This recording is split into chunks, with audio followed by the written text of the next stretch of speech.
Well, hello everyone. Thank you so much for joining our webinar today. I know some of you are still getting connected to audio and getting your settings set. We'll probably have a few more join us here in a minute, but we're going to get started just with some quick introductions, and then we'll dive into the content today. So I'm Hannah Curtis. I'm with the North Metro Small Business Development Center. For any of you who aren't familiar with the SBDC, we offer free one-on-one consulting with our business experts. And then we also do some educational programming like webinars like today, and we also do some online courses. So a lot of resources for you as business owners and ways to stay connected with other entrepreneurs as well. So today we are joined by Courtney Berg. She's one of our HR consultants and owner and president of Courtside Consulting as well. So tons of experience and expertise in the human resources field. And so we're in for a treat having her with us today. So for just a few housekeeping items, we are recording the session today. So we will send it out in a follow-up email later on today. And it will also be uploaded to the video library on our website, which is another great resource. You can check out all of our past webinar recordings if you're ever wanting to review any of that material. And if you want to ask any questions, feel free to pop them in the chat. I'll be keeping an eye on that. And then, we can also pause throughout or take some questions at the end, depending on how those are coming in. So I think those are all the housekeeping issues for now. So Courtney, I will turn it over to you.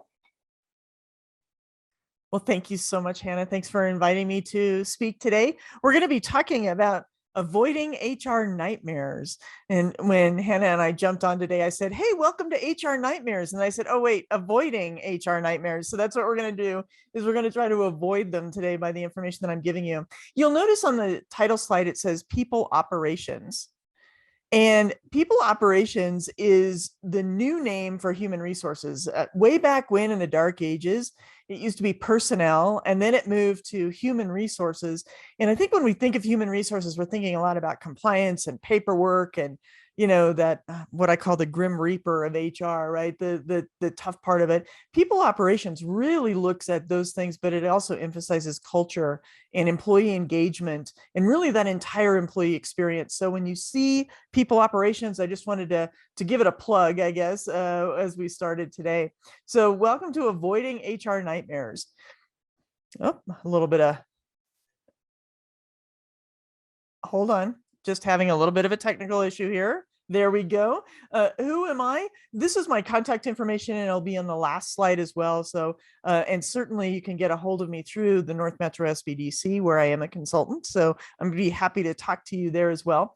My background, I was born in Greeley, and I was raised in retail furniture. So we owned a small retail furniture store. We had about 25 or 30 employees, I think, total. And it was in existence for about 44 years. My mom decided to sell it right before I graduated from college. So I actually ended up in corporate America out of college and worked in operations and in HR, both backwards and forwards, kind of the operations and then into HR and then back out to operations. And that has really been the history of my work. I guess that's been my work history. So I've got an operational viewpoint of HR, and I'm going to bring that today. I've worked in for-profit, not-for-profit, for large organizations, small organizations. And so I've got all of that experience I'm bringing to you. I opened Courtside 15 years ago this year. So it's my 15th year, and I'm excited to be celebrating that. And my whole goal is to work with small business and really help them make management and make HR easier. So let's talk about my philosophy of HR. I feel that I have a philosophy that these three things are the most important. And I've thought about this over my history. I've thought about what is most important in human resources. And These are the three things that I truly think are most important. Creating an atmosphere of success for your team. What does that look like? How do you create that best atmosphere, best environment for employee engagement, for that employee experience? What does that look like? And how do you do that within your organization?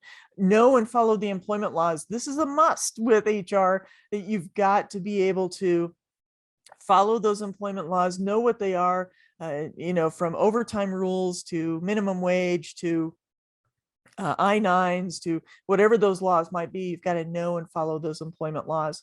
And then also your policies and procedures must reflect your organizational culture. And if they don't, there's that disconnect, and that's going to disconnect employees. They're going to start seeing that you're not walking your talk, or that your policies don't are not impacted by your culture. And so they may not want to work there. So just 3 ultimate keys to your employee success before we get started today.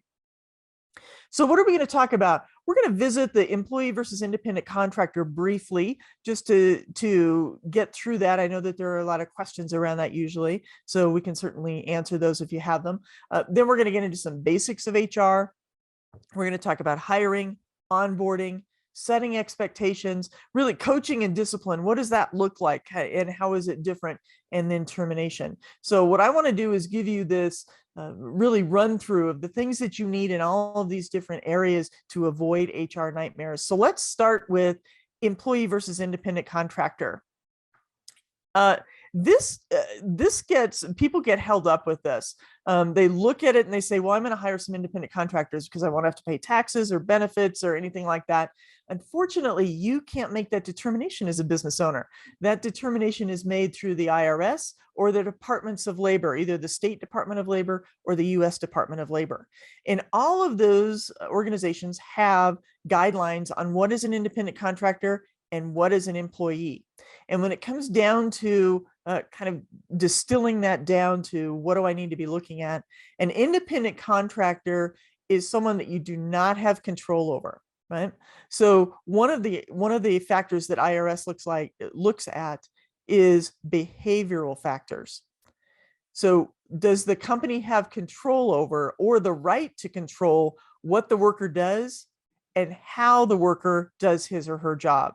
So are you controlling what they do and how they do it? And if you are, then that's most likely an employee. The second factor is financial. Are the business aspects of the worker's job controlled by the payer? These include things like how the worker is paid, whether expenses are reimbursed, who provides tools and supplies, those types of things. And if you control those things, if you control the business aspects of that worker's job, then that worker is most likely an employee, not an independent contractor. And then the third factor is the type of relationship. Are there written contracts, or are there employee type benefits? So like pension plans, health insurance, vacation pay, those types of things. If those are true, then that's most likely an employee. And then the other thing is, will the relationship continue, and is the work performed as a key aspect of the business? So what that looks like is, instead of having a contract with an independent contractor saying we're going to work through this project, or we're going to work through this particular work season, maybe it's a seasonal thing. Instead of doing that, it's an open-ended contract of, yeah, we're going to pay you X amount of dollars per hour, and you're going to perform this key business aspect of my organization. So I am a roofer, and I'm going to, I own a roofing business, and I'm going to hire all of these roofers as independent contractors, and they're just going to keep working for me as independent contractors. That could be a violation of employment law, because then those individuals may be employees instead of independent contractors. So something to keep in mind there. The next consideration is, if you say, okay, we've got employees, then you've got to look at hourly or salaried. And this, again, is not necessarily your decision, because it's based on what that individual does. So an hourly employee is typically called non-exempt, and that means they are not exempt from overtime. So you have to pay them overtime. And they are typically paid at a minimum wage per hour. And you can see some of those minimum wages here on the slide. And there is a different minimum wage for Colorado and for Denver. The wages that are in parentheses there are tipped wages. So if it's a tipped worker, they have a different minimum wage. Uh, Overtime is 12 hours in a day or 40 in a week. So if somebody just works one shift and they work 13 hours, they actually get an hour of overtime for that shift in Colorado. And then that overtime is paid at 1.5 times the regular pay. So that's the hourly employee. I have an attorney friend who I was doing some presentations with, and she stood up one day and said, everyone is born an hourly employee. You have to prove that you're either an independent contractor or that you're a salaried or exempt employee, and exempt is exempt from overtime. So I don't know, Hannah, do we have any questions? Usually when I go through this, some questions pop up. There were some questions actually before we even got to this, so some kind of intro questions, and then if anyone does have questions about these, feel free to pop those in. But this first question, just kind of set up the conversation a little bit, was from Kanu, saying that many people are saying that the future of HR and students studying HR aren't really going to have a lot of options for jobs in the future. Do you think this is available? Or I'm sorry, that the jobs won't be available. Do you think this is true? And so what they said was there will be options for jobs, that they'll have a lot of options, or they won't have a lot of options. It sounds like they've heard that there won't be a lot of options within the HR field. I haven't heard that necessarily. I think that it's going to depend. What I think some organizations are doing are trying to cut costs, and HR's typically is one of those jobs that they cut. They just say, you know what, you're a cost, excuse me, you're a cost center, and you're not generating revenue for us. You're costing us money, and so we'll do this on our own. And so they get out of the HR business, and I think we saw a lot of that during the pandemic. So we saw a lot of HR people that were displaced because of the pandemic, because people were saying, wow, we've got to cut back. We're going to cut back on HR. My philosophy, being an HR professional, is obviously one of, hey, I think HR is needed. I think you need that HR person in there to really help keep the culture going, to make sure that things are non-discriminatory, to look at helping the managers when they run up against problems in performance with employees. So I think that HR is a vital resource. That being said, I think HR can do a better job of proving that. And I think we can do a better job of being partners with our managers and partners with our business owners. Great, thank you. Another question related to this is, how do you handle when a 1099 worker falsifies their timesheets? So a 1099 worker falsifies their timesheet. So a couple of things to unpack there. 1099s, you want to be careful about paying them just by the hour, especially if you're paying that individual by their social security number. So if you do that, that could be leaning more towards that employee that we're talking about.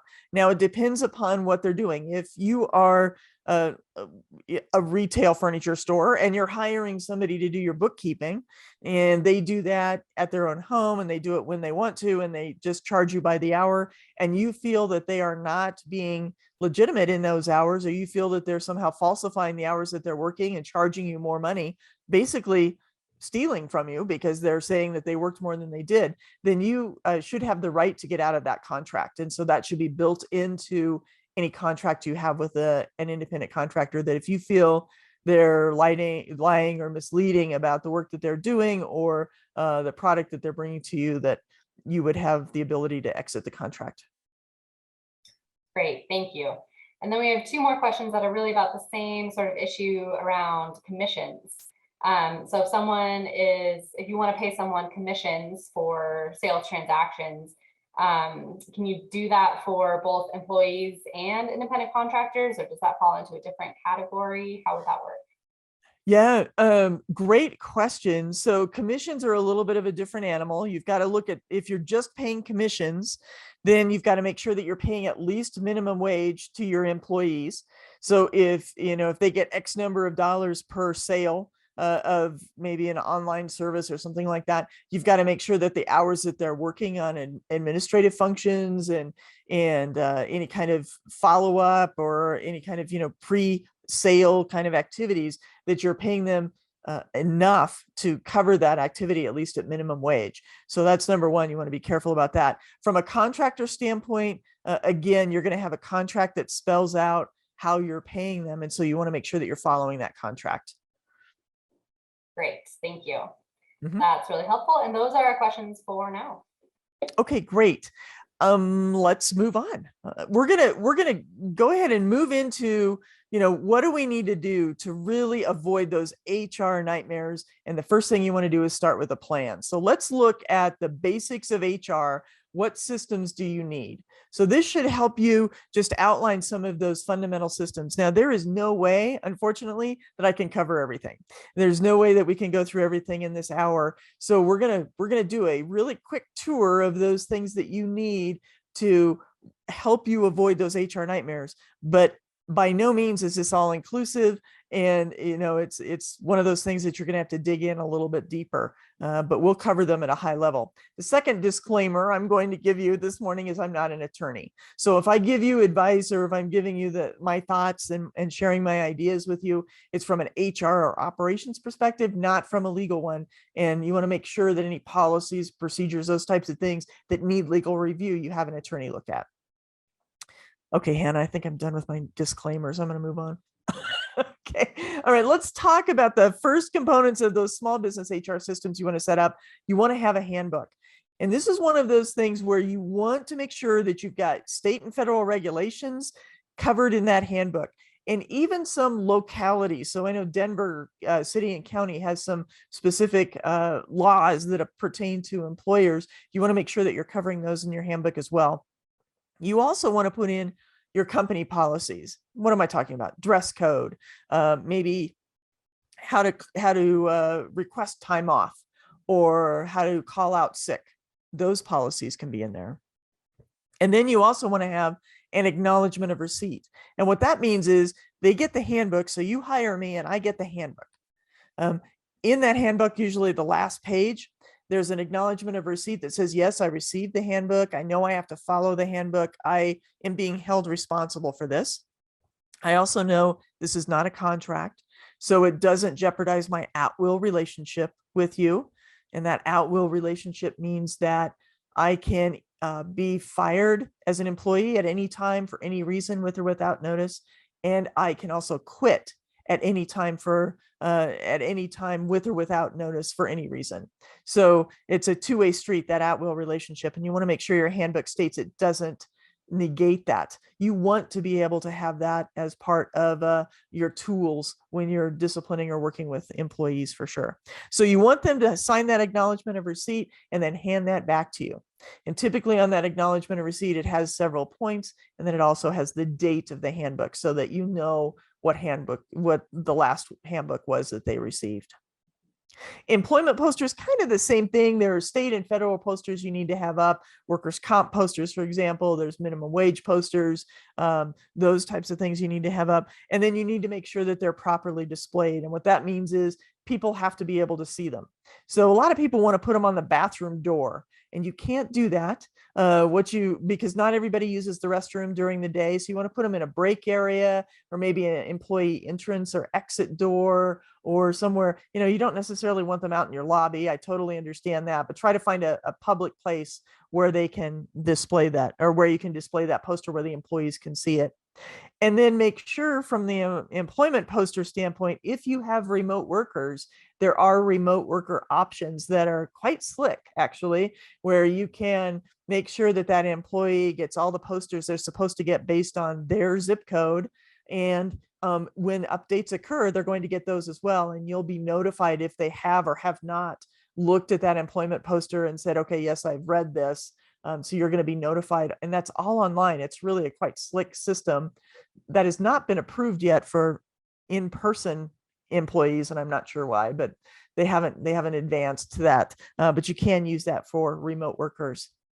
And then the last thing is personnel files. A lot of times in small business, what happens is you hire me and you put my application and my W-4 and my I-9 and all that paperwork, and we're going to go through that in a little bit, but you put all that paperwork in one big folder. And then I get hurt on the job, so you put my workers' comp information in that folder, and you put all these things together. I want you to start tearing that apart a little bit you need a personnel file, and that's going to be performance related. So that's going to be job descriptions, any kind of promotion or demotion information, discipline memos, attaboys, so to speak, those notes that that actually say, hey, you did a great job, performance reviews, those types of things will be in the personnel file. In the medical file, which is a second file you're going to have per employee, I usually made them red just so I knew that that was the medical file. You're going to have any workers' comp or return to work notices from doctors or doctor's notes or anything about their health information. So that'd be in the medical file for that employee. Then typically the third file, so you've got the personnel file, the medical file, the third file is a confidential file, background check, garnishments, those types of things, litigation documents, anything like that would be in the confidential file. And then the fourth one is a benefits file. And you'll just have your medical insurance enrollment forms, life insurance, dental, whatever else in that benefits file. Okay, Hannah, I'm going to check in. We doing okay? Yes, there is actually a question related to benefits. Okay. Karen asks, how important are the benefits I offer today to attract and retain good quality employees? Yeah, benefits come into play. And I want you, I mean, a lot of people think of benefits, they think of medical, dental, life, vision, those types of benefits. I want you to also think about maybe non-traditional benefits. When I worked at an ambulance service and I started talking to the ambulance crews, what I found was everybody was worried about their dogs. Where's my dog? What do I do with my dog? Those types of things. I'm concerned I'm on a 12-hour shift. What can I do? And so what I did was I went to a nearby doggy daycare facility and I said, hey, I've got all of these paramedics and EMTs that have dogs and they're concerned about their dogs during the day. Is there any way that I could get a discount to have them bring the dogs to you and have you watch them for the day? And they said, absolutely, that would be great. And so we got a discount for our ambulance service at the doggy daycare for anybody who wanted to use it. So be thinking creatively, listen to your teams and find out what do they need and what do they want. Maybe everybody goes to a gym. Okay, great. There's a gym really close to work. Go to the gym and say, hey, can my team members have a benefit or a discount to offer as a benefit?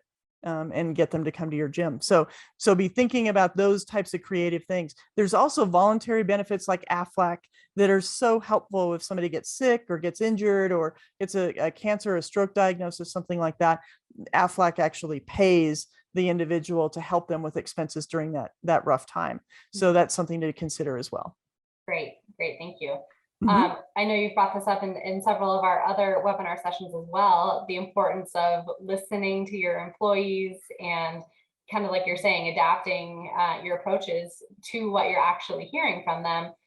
So this next question is kind of related to that.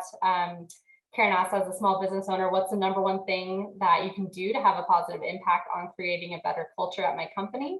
My gut feeling is that it's maybe related to some of that we were just talking about, but curious if you have something else that comes to mind as like that number one thing you can do. Yeah, creating a better culture. The first thing I would say is start at the top. It's got to, if you own a business and you want to create a better culture, then you've got to decide what is that culture and then make sure that you're emulating it and you're being the example. So if you want people to, as part of the culture, to maybe have different tone in their emails or different tone as they're speaking to people, or, maybe treat people with higher levels of respect, then you need to be doing that individually. You need to be emulating that and being the example for that.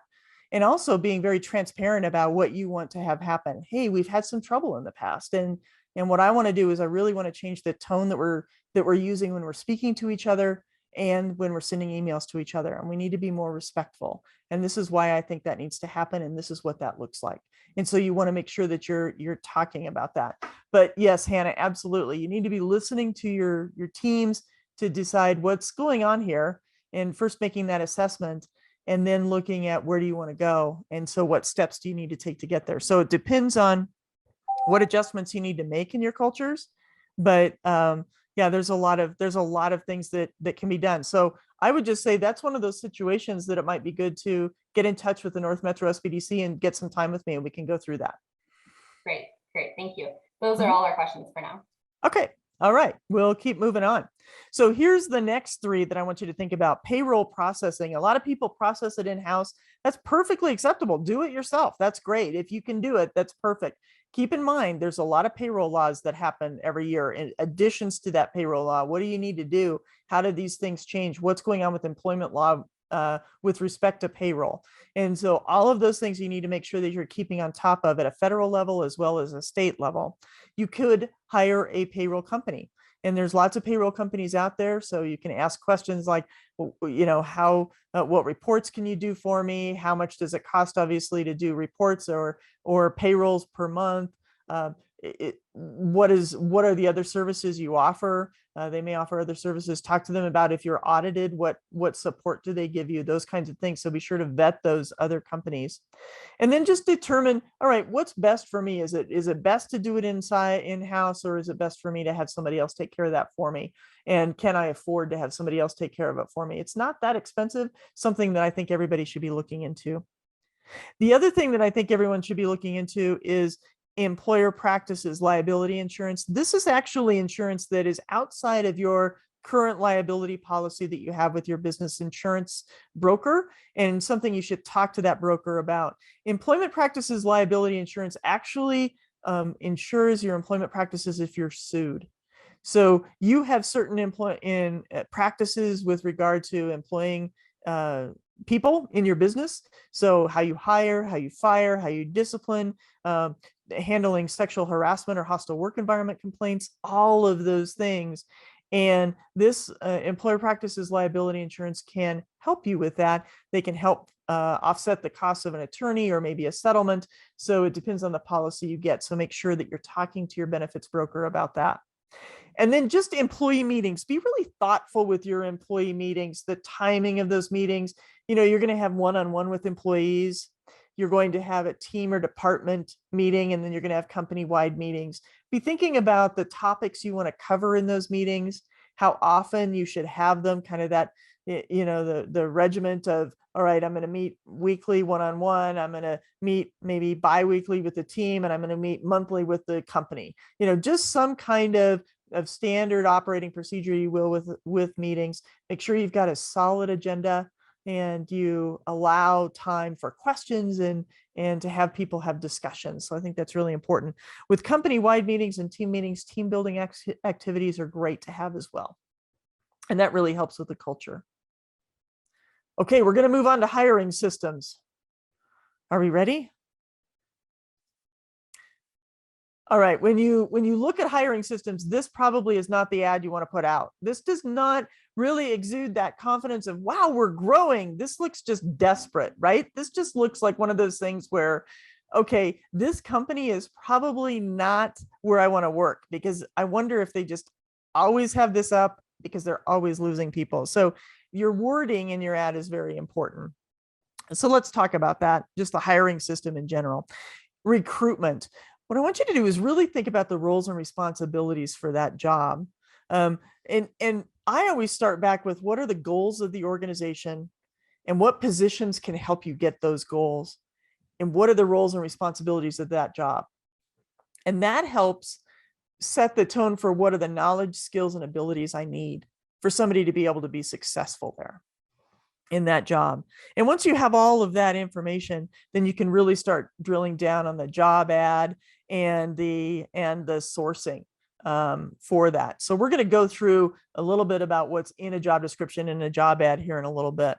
Sourcing, let me just say this. Indeed is great. ZipRecruiter is great. All of these platforms are great. Putting an ad on LinkedIn or on Facebook, all of those things are great.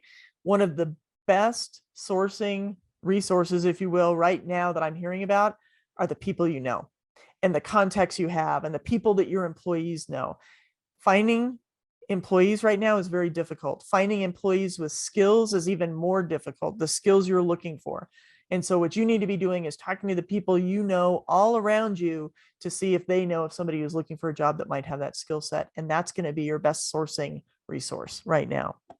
Screening techniques, I always look at resumes and say, okay, yes, no, maybe. Wow. Okay, here are my requirements for the job. This person has them. This person has them. this person does not have them. So I'm hiring for an executive chef, and this person, has never cooked and has nothing on their resume that says anything about cooking. So they're not right for my executive chef. Okay. And then the maybe pile is just that pile of, well, they got the qualifications, but they're not quite as good as everybody in the yes pile. And so they're kind of your second string pile, if you will. If you can't find anybody in the yes pile, then you can go to the maybe pile and look at them. And then with interviews, well, let me back up. Phone interviews, you need to have some kind of phone screening interview. And typically I ask, 2 or 3 questions, usually a question about the resume to get them talking because they're comfortable with that. And then I ask a question about maybe like a situational question, if you will, a situational question that I want them to answer just to see how they think. And then I usually ask a deal breaker question. So when I was hiring for the ambulance service, I would ask them, if I asked you for your EMT certification number, could you give that to me? I was surprised at the number of people that said they had an EMT certification, and really what they meant was in 2 months when they graduate, they'll have an EMT certification. And so by asking, could you give me a certification number, that verified they actually had that certification in hand. They weren't studying for it or going to get it in 2 months. And then interview questions, I'm just going to dive into really the meaningful questions, and just, you want to ask questions that are meaningful, not necessarily, hey, let's talk about your definition of customer service. Maybe that's interesting and meaningful, but they probably prepared it in the car. And what I want to do is learn how they think. And so I'm going to ask a different question, such as, we've all had times when we were unable to meet a customer's needs. What was that time for you? And what did you do? Right? All of a sudden now I'm asking them to think about customer service differently and share with me a time when they were unable to meet a customer's needs. And then they're going to also share with me how they thought through that process. Did they just go to their supervisor? Did they just tell the person, sorry, we don't have anything like that? Did they refer them somewhere else, or figure out a way that they could provide that to them at a later date or a later time? What does that look like? Because it really helps you understand what they're, how they're thinking.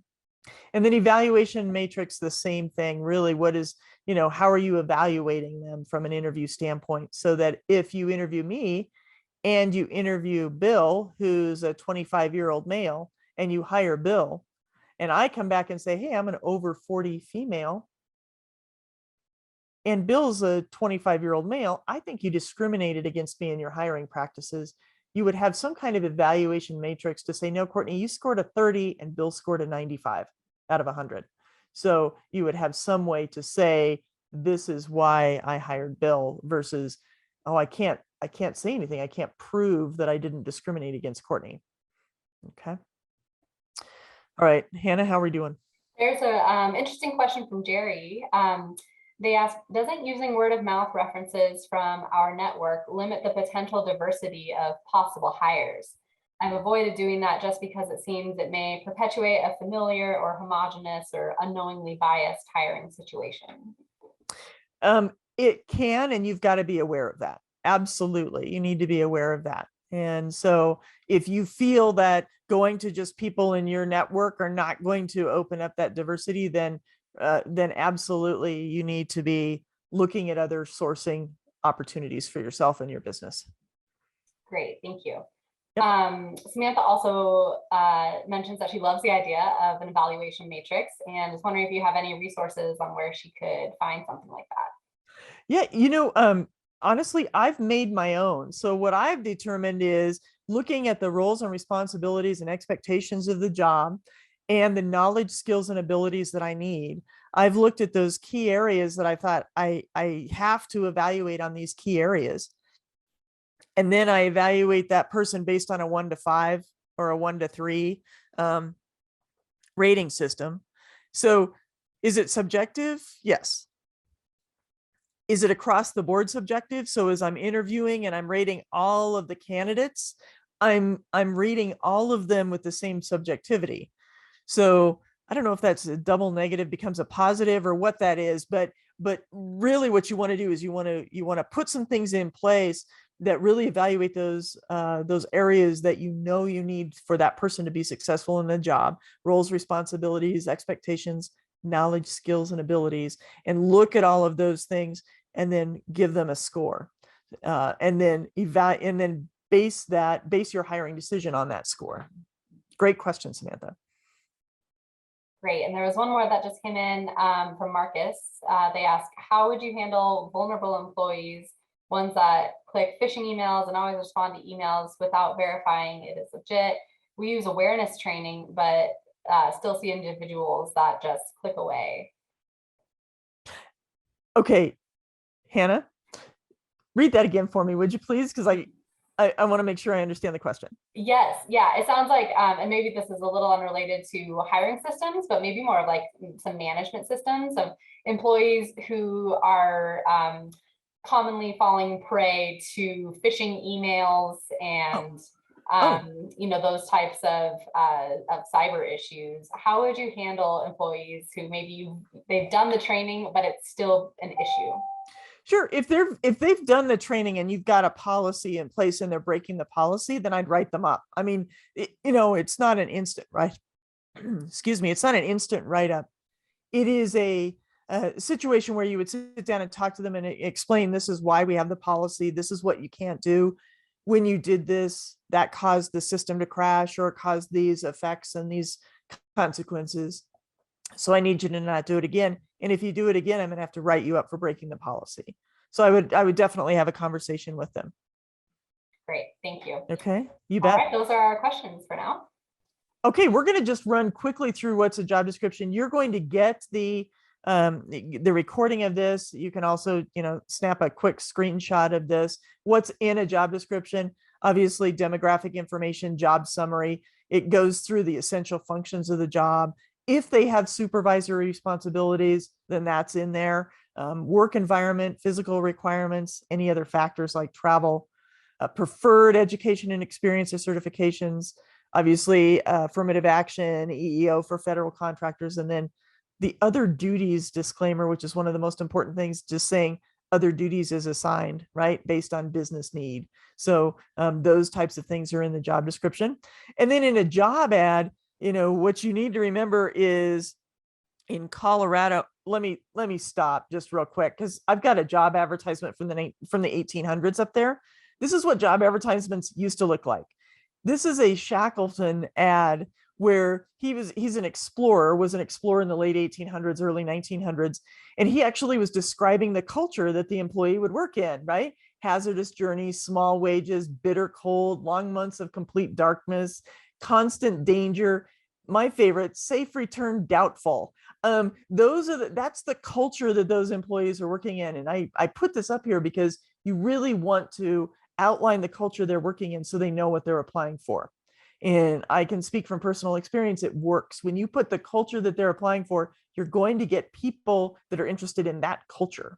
So while this ad is severely out of date, it is an interesting example of describing or defining the culture that you're going to be working into. For a job ad, obviously you're going to put the summary of the job and the requirements and those types of things. In Colorado, don't forget, you've got to put your range of pay. So that's either X to Y per hour or X to Y salary per year or per month.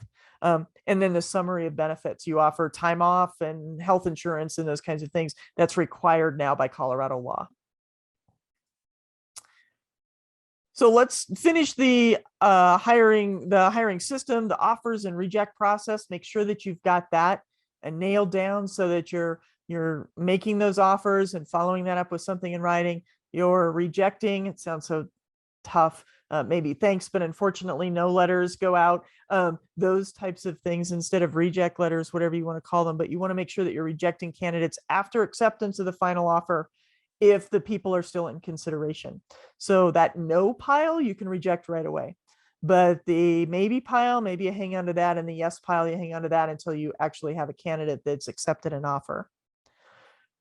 And then prepare for a new employee. You want to set up the workstation. You want to make sure they have new supplies, maybe some logoed pieces of I don't know, swag. So a coffee mug, a ball cap, a sweatshirt, something like that. So they right away fit in with the group and they have your logo on them. And then obviously set up the training, make sure that you've got the training set up that's going to make them successful. Onboarding, you want to talk about that first day, introduction to the team, make sure that the training gets off without a hitch, and then make sure that you as business owner are scheduling check-ins with that individual if you're not involved in the training. Here's a list of the new hire paperwork that is recommended, and that's just make sure you've got the offer letter. I always say fill out an application. There's a part of the application that says, if you lied on this application, I can fire you at any time during your employment with my organization. And we are finding that some people are fabricating their experience or fabricating the level of experience they have. And so make sure that you are having those conversations and having them fill out an application in case they do falsify their background. And then the other things that are listed here are pretty self-explanatory. New hire reporting, don't forget, if you don't have a payroll company doing your payroll, you need to be registering all your new hires with the state. And you can just Google new hire reporting for Colorado, and that'll take you to the right site that you need to be doing that with. Okay, we're moving to onboarding. Quick question, Courtney, on just to wrap up that hiring section, if that's all right. Samantha asks, how do you respond to a rejected candidate who wants feedback on why they were rejected? She's feeling, she's not sure if honesty is always the best HR policy. Not always. And I don't mean that. You want to always be honest from an HR standpoint, but giving candidates every bit of information about how they went through the interview process is not always the right thing to do. So what I typically have done is said we had a lot of candidates and it was a very tough decision, but we chose a candidate that we felt was the most competitive for the job. If you have somebody that you want to actually coach, and I've had that happen before, where you want to actually coach someone through, wow, you would have done great, except here are some things that I want you to remember next time. And I've done that, but I do that very rarely and have to make sure that I feel comfortable with the candidate to be able to have that conversation. Great, thank you. Yep. Okay, new employee onboarding and orientation. How does orientation or how does that help employees? It helps them by increasing their job satisfaction. They feel more comfortable in the workplace. They start to realize, wow, they really have really thought this through. This is very intentional. I feel comfortable here. I feel that I'm in a good spot. They increase their performance because they know more, right? You're delivering clear expectations to them, so they feel like, oh wow, I can really know what I'm supposed to do and I can do that better. And then also it lowers that turnover rate because you're providing support and feedback throughout that orientation and training process, and so they're happier and they stay happier there. For onboarding, there's an article that talks about the 4 C's. Use the 4 C's. A professor in Portland State University, I believe, came up with the 4 C's, talking about connection, which is that interpersonal relationship, and developing those. Culture, obviously, we've talked about how important culture is and making sure that the employees feel good within that culture. Clarifying, just talked about it, clarifying expectations. And then compliance, the lowest level. What you want to do is you want to make sure that you're following the regulations and all the laws that you need to follow. So look at those 4 C's for an onboarding program. And topics for orientation are really, orientation is one of those things that is generalized throughout the organization versus training, which is specific for the job.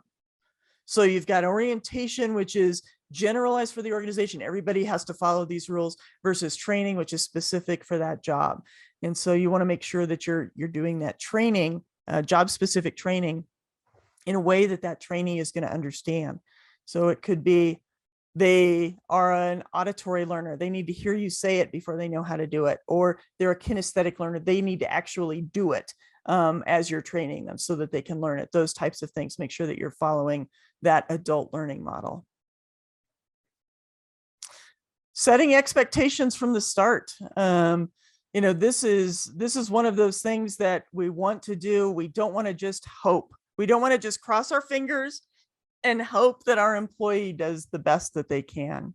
You need to clearly establish expectations, start with the job ad all the way through the interview process, and then take that expectation conversation all the way through their entire tenure with your organization, right? So you want to write out what you expect. You want to talk about what you expect. You want to continually communicate with them, and then immediately coach them if they aren't meeting your expectations. Get them back on track quickly so that it's not a major adjustment and it immediately goes to written warnings necessarily, but you can just do that millimeter shift and get them back on track. What happens if they're not on track? Usually then it's some kind of conversation, and, honestly, holding people accountable can be very uncomfortable. So what I think needs to happen here is that expectation discussion, as I've talked about, needs to happen way back before you even hire them, because that coaching and accountability conversation is so much easier when you say, hey, we talked about this expectation. Do you remember that? And the employee says, oh yeah, for sure. Rather than, no, I don't think you've ever mentioned that. And the more you talk about expectations and the more consistent you are in talking about expectations, the more that employee is going to, one, know them, and two, follow them. And then when they step out of line, you can say, hey, remember that expectation? Oh yeah, I'm sorry, I forgot about that. We did talk about that. Let me adjust what I'm doing to get back on track. And so that expectation conversation needs to just continue. So, how does that look like? You're going to identify the behavior. You're going to be looking at that behavior and saying, okay, if they did it once, that's an incident. I'm not that worried about that. They were late once. Oh, now they're late 2, 3, 4 times. That's a pattern now. And then if they continue to do it, then trust starts to erode. And that's so important. And that's going to be an important point I talk about here in a few minutes. So you want to make sure that they have immediate awareness with their with their behavior, so that they understand what they're doing, and that you communicate consistently with them about that behavior and what they need to change. So when you're coaching for performance, you're coaching maybe for development to move them onto a bigger and better job, or you're coaching for discipline to get them to change their behavior and do a different, a different behavior, or do something differently within their role and responsibilities. And you want to make sure that you're documenting all of that coaching, regardless if it's for development or for performance. And then progressive discipline is just something that I made a note here. You want to make sure that you're doing different things to tell people they're doing things wrong. So awareness counseling is, hey, I noticed you were late today. I noticed that, you're not normally late. Are you okay? Make them feel cared about, but make them know that you are aware that they were late. If they continue to be late, if you start to see that pattern, then maybe you want to go to a verbal or a written warning. And eventually you may have to suspend them if that's something that's within your culture, or just terminate them because they don't ever correct that behavior and they continually come in late. So lots of steps in between. And as a matter of fact, we could do a whole webinar on just performance. That would be very helpful, I think. All right. Let's just quickly talk about a written warning. And again, this is one of those screenshot opportunities for you. You want to make sure that you've got the to, from, and date in the written warning. Job performance, you want to talk about, this is overall job performance as far as the subject line. And then go through the summary of, hey, we've met before on these dates. We've talked about these things. You're still not meeting my expectations. So I expect you to do this going forward. And I expect this activity, this behavior going forward to be sustained. I expect it to be, immediate. And if it isn't, then we're going to have to look at further disciplinary action up to and including termination. So you want to make sure that that is all in there. Sometimes it just doesn't work out. And there's not a lot we can do. It just doesn't work out sometimes. So before you terminate someone, I want you to think about these questions. Did you do all you could? Did you give them the support and the training and the time and, the technology and all of those things that they needed, the tools, all of those things that they needed to be able to do the job well? And if you gave them all those things and you warned them and you gave them adequate warning and you said, okay, we've done awareness, we've done verbal, I've done a few written warnings. Now I think I need to terminate them because I've done everything I could. Then that's unfortunately what you have to do at that point, is terminate their employment. And those conversations are never easy. They're very quick. So, it's Susie, I know we've met several times before about your performance. Unfortunately, I haven't seen the change in behavior that I had hoped for, that we have discussed. And so effective today, I'm terminating your employment. Here is your final check. There's an outline of what any deductions that were taken out of that. We did take out taxes and a garnishment that was on your file that we had to take out. Other than that, we've paid you for all the time that you've put in, plus 4 hours for today. And I paid you for all your accrued but unused vacation. So if you have any questions, we'll be getting in contact with you about benefits. Our policy is to help you go back to your desk and clean up your personal items, and then I'll help you get out to your car with those personal items. So it's not a discussion. It's this is what the decision is. This is our process. Here's your check. And now I'm going to help you get your personal items and get you out to your car. So it's never an easy conversation. I want to talk about trust banks just real quick, and then we'll go to questions. From a trust bank standpoint, what I look at as a trust bank is every communication you have with your employees, I guess every communication you have with another human, is either putting deposits in a trust bank or it's taking out withdrawals. So we make mistakes. We do things and we make mistakes, and that's a withdrawal from our trust bank. But every interaction that we have with someone is, are we consistent? Are we predictable? Are we kind? How are we interacting with them? And all of those things build deposits up in our trust banks. And then when you make a mistake and you have to make a withdrawal, you have a solid balance to make that withdrawal from. So I feel that as an employer, we've got to be consistent in our actions. We have to follow our policies. We have to want to create an engaging an engaging environment for our employees and a positive employee experience. And we want to do all of those things to make those deposits in the trust bank with our employees, because if they trust us, they're going to stay engaged with us and they're going to stay with us. And we're going to be able to, really rely on them as a solid performer while they stay with us. So make deposits in your trust bank. I think that's one of the most important things from today. I wanted to go through that. All right. Well, Hannah, what questions do we have?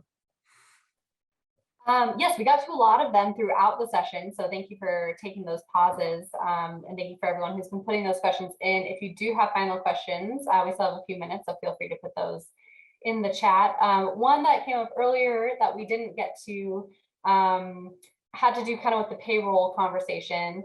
Jerry is asking if you have any insights or experience using QuickBooks Time. I was unfamiliar with this, but it tracks, it's like an hour tracking system that is integrated with QuickBooks. So, obviously appealing to have all of that synchronized. Do you have any experience with that? Are you familiar with that, Courtney? So I know that it exists, but I don't have any experience using it. And I haven't had any clients that have talked to me about that particular program, but I do know it exists. So I would be interested in hearing feedback. If somebody is using that, I would love to hear more. Great, thank you. It looks like those are most of our questions for now. So I will give you all a few resources, and during that time, if you do have any questions, you still have a little bit of time to put that in there. But as we mentioned in the beginning, oh, and there we go, there's Courtney's contact information. Courtney is also one of our North Metro consultants, and I've put her link to schedule appointments with her if you do have questions. I know some of the questions were more specific to particular situations, so we didn't ask those for the big group. But if you do want to ask Courtney those types of questions or work through some of the things that we talked about in more detail, maybe you do want to look at a matrix for your own business, or go through some of those. You can do that with during an appointment with Courtney, and they're free and remote, and she's great. So would definitely encourage you to look into that, look into her calendar. And there was just a question about if we'll be emailing the recording. We will, either later this afternoon or tomorrow, depending on how quick YouTube uploads the video. So I think those are all of our questions for now. Courtney, are there any last words you'd like to leave everyone with? Thank you. Thank you for having me. I love being here. I know there was a lot of information today. I hope you got a couple of screenshots on some things to help you. And please feel free to reach out, watch the recording again. And then if you have any other questions, reach out, or just reach out to me this afternoon. It doesn't even matter. Let me know you were in this class, and I'm happy to talk to you. And again, if you'd like a free session with me, please go through the SBDC to get that done. Hannah will take care of you. Absolutely. Thank you so much, Courtney. We're getting a lot of messages about how helpful this content was. So really appreciate you putting this all together and your time today, and appreciate all of you for joining us today. And we hope you all have a great afternoon.